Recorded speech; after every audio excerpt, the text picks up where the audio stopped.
Le Seigneur apparut en songe à Salomon, 1 roi 3,5. Salomon, tout récemment intronisé, n'avait pas encore entrepris la construction du temple de Jérusalem, ou faire la grande fête du début de son règne. Gabaon, à une dizaine de kilomètres de la capitale, était tout indiqué, car c'était le lieu de sacrifice traditionnel de la région. On convoqua donc le peuple pour une cérémonie de grande ampleur, et 1000 animaux furent préparés pour être offerts en sacrifice.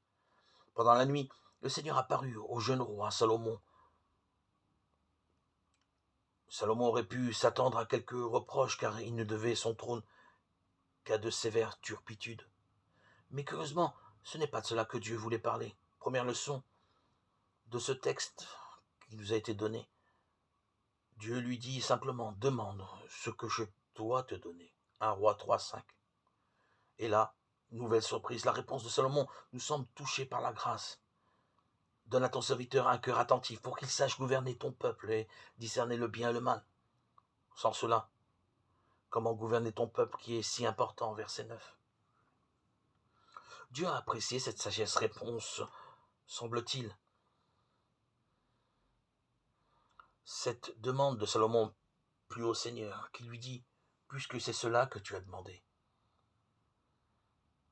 et non pas de longs jours, ni la richesse, ni la mort de tes ennemis, mais puisque tu as demandé le discernement, l'art d'être attentif et de gouverner, je fais ce que tu as demandé, je te donne un cœur intelligent et sage, tel que personne n'en a eu avant toi et que personne n'en aura après toi.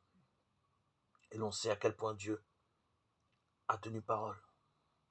La sagesse de Salomon fut longtemps proverbiale.